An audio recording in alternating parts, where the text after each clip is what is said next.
Hello, and welcome to the time bending, time blocking system. So what I want to do is look at two different systems. So we have this great book called The 12-Week Year, and we also have a really phenomenal leader in terms of how to take your time management and your leverage to the next level, and strategic coach Dan Sullivan. And so what I want to do first is just outline two systems that are pointing to the same thing. So over here, in terms of time blocking, what we're really talking about here is how do you want to use time and what can you learn from the experts in the field. And so when I started doing this, I started over here. This is part of the 12-week year. This is Brian Moran's system.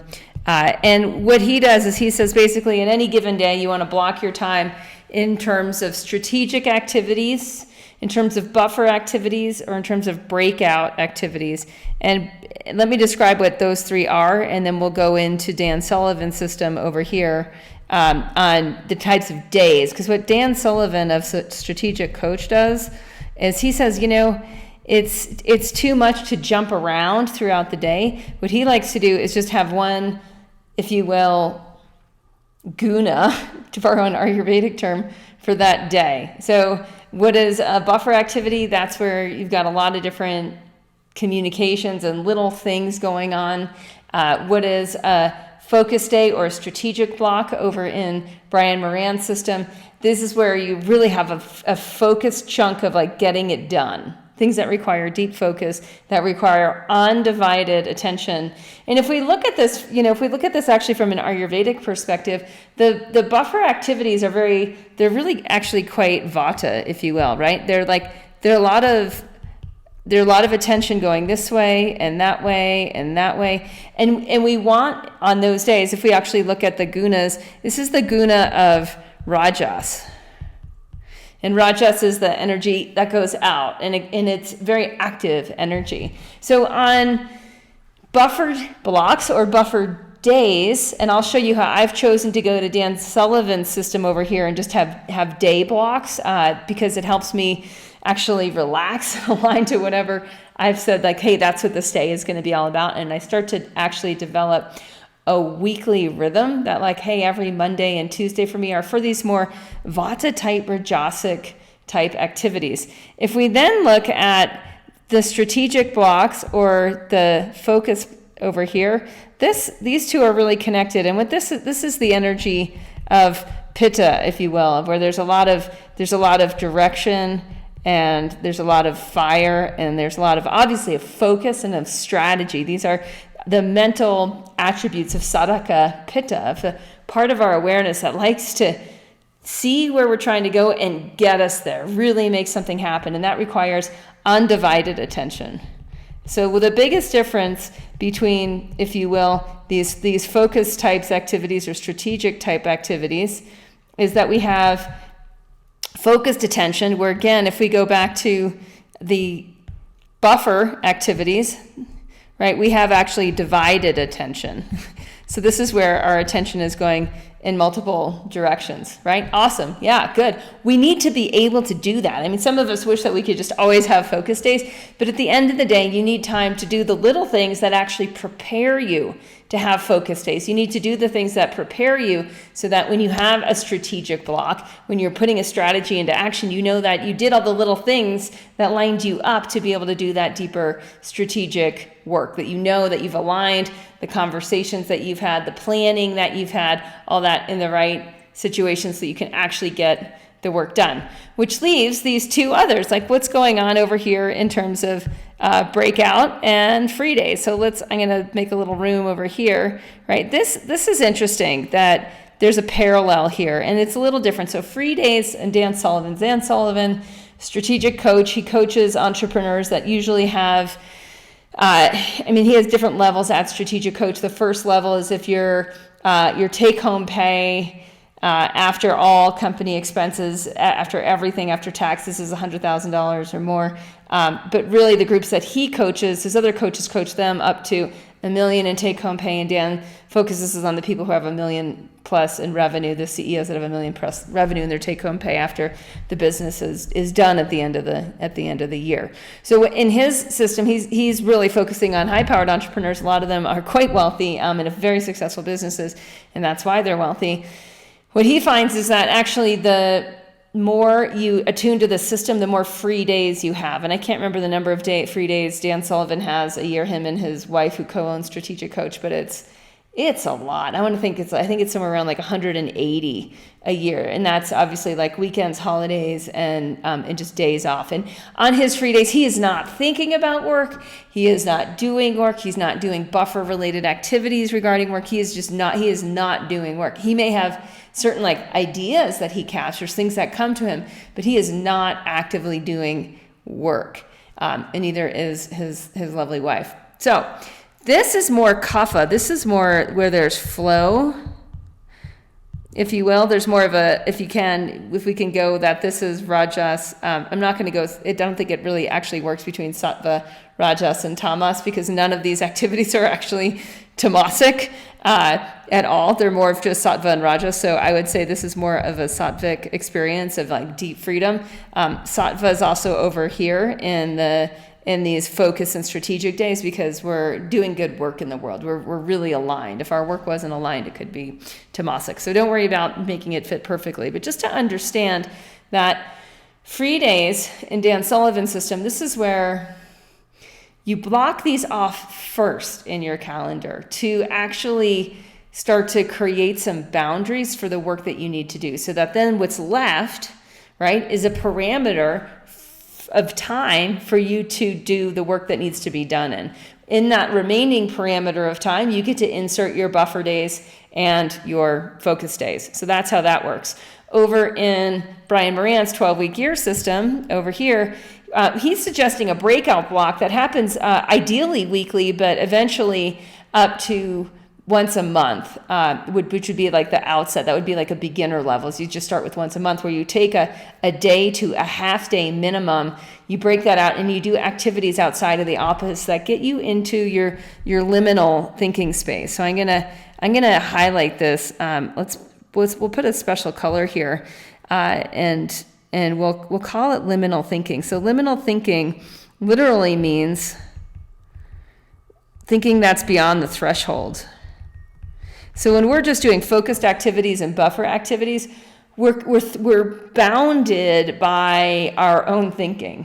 We're bounded by our own strategy. We're bounded by our own to-dos and sometimes they call it the rat race, sometimes it's called the whirlwind, sometimes it's called the hustle, but that like hustle and bustle of our day-to-day, we're in that. It's actually it's considered a limited domain. When we're on free days or breakout days, it's where we actually break out into a different space, and this is outside the office, right? So you're never in the office on free days or in breakout blocks, right? And in that time, you're able to actually get a different perspective. And this is usually where the big, bold ideas come from. This is where efficiencies actually start to really increase, because you're seeing how you're generating a ton of work that actually doesn't need to be done. Those are the kinds of things that actually happen on free days, and on breakout days, it's where you get the next big idea for maybe the next blog post or the next book or the next type of thing that you want to create in the world. Okay, so sorry about that. I don't have my messages turned off. It looks like, as speaking to free days, I'm going mountain biking and fishing this for a 4-day weekend. Awesome. That's a really good example. So now let's pivot over to my calendar. So this is, I'm just showing you, right now it's this week of May 18th. This is my ideal calendar. This is over here in calendars. I just want to highlight, this is where we are. So this is a calendar that I have created, and you can create a Google Calendar really easily. So I remember back in the day, I was trying to get people in the courses over into using an online calendar. And I know many people are going back and forth between using a paper calendar and online scheduling tool or an online calendar. And I just recommend to make the break and switch and just use an online calendar. I would use a journal, or like a cool creative sketchbook, sketch note journal for doing the other things in your calendar that you're doing besides booking your time. So when it comes to time, I so strongly recommend using a digital calendar. I know it was a very hard transition for me 15 years ago when I did it, but I haven't looked back since. So I have a number of people. You can see my calendars. I have a number of calendars I can see at a click. Most of you just have your calendar, but then you can also add an ideal calendar right there. So if it's gonna say here, add a calendar, only because I have coworkers. Does it say add a coworker's calendar? I'm gonna click there. I'm gonna click on new calendar, and then I can title it ideal calendar 2, blah, blah, blah, and then I can create calendar over here. So that's how you add a calendar. And what I want you to do right now is to create an ideal calendar. And you get to choose which system, if you use buffer days, focus days, and free days, or if you decide to use blocks. And if you use blocks, you can do buffer blocks, you can do breakout blocks, and you can do focus or strategic blocks. Like I said, there's a lot of crossover in the system. I just want to develop a similar language here. So I'm going to go over what my current calendar is. And I want to say too, you guys, this at one point in time was a fairy tale for me. I never thought I could have my calendar be like this. It sounded so like a distant dream when I was first learning these concepts. And only now, as I've been practicing this for a couple of years, not months, but a couple of years, is it so easy for me to align my calendar to what I sense can help me make the most of my time. Right. And for many of us, that's what we really want. We look at things like time management, but what we really want to do is bend time. We want to bend time to meet our dharma, right? So that our dharma is arising in the field of time. How do we bend time so that it meets the evolving needs of our dharma? This calendar, ideal calendar, changes for me quarterly. I come in here and I just click on my ideal calendar and I move things around and I tweak it quarterly. So let's go over what I have right now, just because it'll give you some ideas. So Monday and Tuesday, the first thing to notice up here is their buffer days. These are days that I do a lot of communication, a lot of planning. I'm setting myself up for my focus days. Today is a buffer day. So even though I'm recording a video, the reason I'm recording this video today on Monday, even though it's not a focus day, is I dove into the last point of my focuses for the week. This week, and a big chunk of my week this week is finishing the next section of Awake Living. So I dove in and saw what the next action was, and because I'm so prepared for the week ahead and my team's lined out and whatnot, because I did all this planning for the week and team meetings, I jumped in and I actually have a little bit of time to do a focus day activity. So that's what happens when you get ahead, is you get more and more focus time. Okay, so Mondays and Tuesdays are buffers days. I do team meetings mostly in the morning on Mondays, and in the afternoon I can do buffer day activities, or like today, if I have extra time, I can do a focus day activity. Tuesdays is when I do recordings. I do a lot of Facebook Lives and podcasts and Coach of the Month interviews and yoga health coaching, mastery coaching gym conversations. And then you can see I don't have anything blocked in the afternoon. So usually in the afternoon, I'll go more into focus day time as needed. Wednesday, focus day. So unless something is an exception, it doesn't usually get scheduled on a Wednesday or a Friday. So Wednesdays and Fridays are just for moving strategic initiatives ahead, big chunks of things that need to get done. And I've outlined all these in smarts. So when I look at my smarts and my due dates and my deadlines, I outline my smarts in Smartsheet. This is Smartsheet. This is it's an app. There's a free version and a paid version. We're currently using the paid version. So when I look in, like, these are all the team priorities for this whole quarter. Most of you just have this for you. There's just your priorities, which should really be one of these blocks. It shouldn't be more than about that much stuff. Just the stuff to the green, just that much stuff for you. You can see my name's on all of that stuff. That's all me. And when I go in here, then if in the beginning of the week, as part of my buffer activities, I'm going to go into here and I'm going to see, like, what's due. Where are my due dates? Make sure I'm online. Okay, air emails, water emails, etc. Right? So I make sure what I need to get done gets scheduled then in that focus time. I also use BaseCamp, which is a project management tool, where I'll then update in the project management tool the things that need to get done.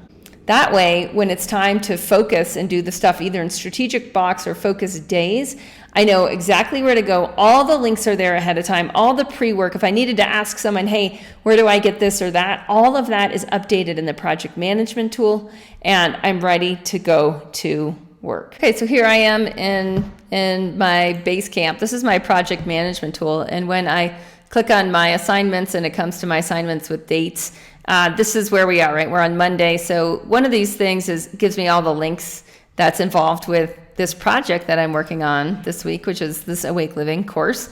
And there's what I want to show you is then all the activities this week are going to line up with what's on my smarts for what I need to get done. And then what I can do is I can then schedule stuff into the time blocking, right? So again, if we just look at the time blocking section of the calendar, I now know what I'm focusing on when I have chunks of focus time, right? I know what I'm focusing on when I have chunks of focus time. Sometimes I finish things early. Like I said, today I finished my stuff early, so I can do my focus activities then. And some people won't do that. Like Dan Sullivan would actually recommend that on buffer days, you just do your buffer activities. When you finish what you set out to do, you're done. You have free time. For me, I like to get ahead on my focus stuff. I have one of my Gallup strengths is my number one Gallup strength is focus. So I love to get focus related activities done.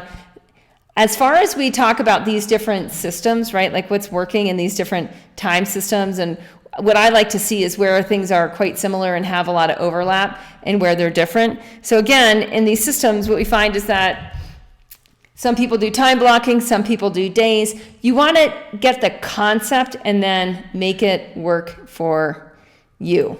Okay, so going on with these different times of day and how it works with either project management tool. Not all of you will use one, but I highly recommend using a project management tool. Not all of you will use a spreadsheet to track your priorities, but I highly recommend that you do. You don't have to use Smartsheet. Google Spreadsheet's great. Excel is great.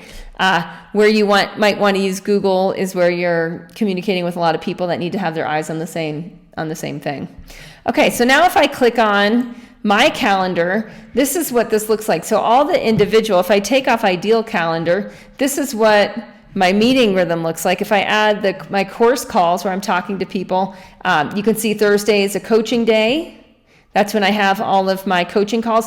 What that enables me to do is on coaching day, I'm very focused on the course members, and I'm able to have time after my calls to do all the little follow-up activities that make sure that we capture different parts of those calls that we can, some of those we'll actually put into blog posts or podcasts. Some of those there'll be screenshots I want to share on the forum. So it gives me a little time to do all those follow-up activities that are related to coaching. It'll also help me update some things that if I want to talk about something in a marketing campaign or in a blog post or add it to a book, it gives me a little time to capture, right? All those things that just happened in a live coaching call, which is a performance-related activity. Any of you who are speakers or doing events, this is a focus-related activity. That kind of a day when you're out there, you're presenting, this is when you want to be on your money, is on these focus type days. So coaching days to me are actually a focus day. They're not a buffer day. And so if you really look at my calendar overall, I'm looking at 2 to 3 focus days a week. So I want to talk about one more thing in here before we go into, let me show you a few more things. If you look at Fridays, so Fridays are focus days or free days. So I often will take Friday off. If I finish all my focus stuff early, the bonus to me is I'm done. I can go have fun. And this weekend, for instance, we're probably going to leave home by about 11 a.m. I'll probably work for 2 to 3 hours in the morning. I might work those hours, 6 a.m. till 9 a.m. and finish a whole bunch of stuff, and then we'll be done and we're going camping. So we're doing a long weekend between then. So it'll be Friday, Saturday, Sunday, and Monday. So then if I go to the next week, I don't have any of these meetings. They're all rescheduled because it's Memorial Day, and I just push a bunch of extra stuff into my buffer day. So that's how things can get messy, but you can rearrange. Now, what I wanted to also show you is if we just simplify this and we just look at Tuesday. So Tuesday is a prime example of a buffer day. On a buffer day, there's lots of meetings, there's lots of conversations happening, there's lots of appointments being kept. So most of my little short appointments or recording sessions happen on Tuesday. My bigger meetings, my longer meetings are these ones that happen on Monday. So I just wanted to give you an example of what this looks like. So your job now is to look at your calendar, and you get to determine what is a typical week for you. And what do you want it to be? We have a flexibility now with time that's unprecedented in human history. So this is 1, 2, 3, 4, 5, 6. We need to add, we'll put 2 days in for the weekend. So we may have Monday, Tuesday, Wednesday, Thursday, Friday. Let me just repair this line. Saturday and Sunday. And some of you might choose to work on Saturdays or to work on Sundays. I know a lot of people who do their best writing or deep thinking time or things that require a lot of concentration in blocks that happen on the weekends. And sometimes it helps to actually do this as a breakout kind of activity where you leave the office and you figure out, hey, for the next chapter of my life, how do I want to work with time? When is the best time of day for me naturally to focus? Okay, let me leverage that. When's the time that I should just do the most meetings or quick connection or whatnot? There's a reason I put that in the beginning of the week. I put it in the beginning of the week because otherwise I feel kind of out of control for the rest of the week. It's not because I love showing up Monday morning at a meeting. It's not. Ideally, Monday morning, sometimes it was just me and my egoic self. I'd probably do some deep, honestly, I would probably do some deep focus work. But because I have a team and my Dharma is bigger, I noticed for me and the team, this is the best time for us to get on the same page. All right, so that's what you're going to do. You're going to break out this stuff and start to work into Ideal Calendar. There's another Ideal Calendar video coming up. I just want you to start thinking about it now in terms of time blocking. I want you to look back at the schedule that you currently have. If I were to go back to a year ago last September, it's all grayed out because it's in the past. That's how this program works. But I want you to see how there's a lot of everything going on a lot of different days. There's a lot more appointments week by week and day by day. And there's not as much blocked out time for either the option of having free time or the option of having focus time. So I leave you with that just to get a sense of wow, this really actually works over time. And what skills do I need to improve right away? How can I take my existing calendar and start to see the next phase? And then simultaneously, how can I look at the big picture of where I really want to be and start to orient towards that? So those are your next actions.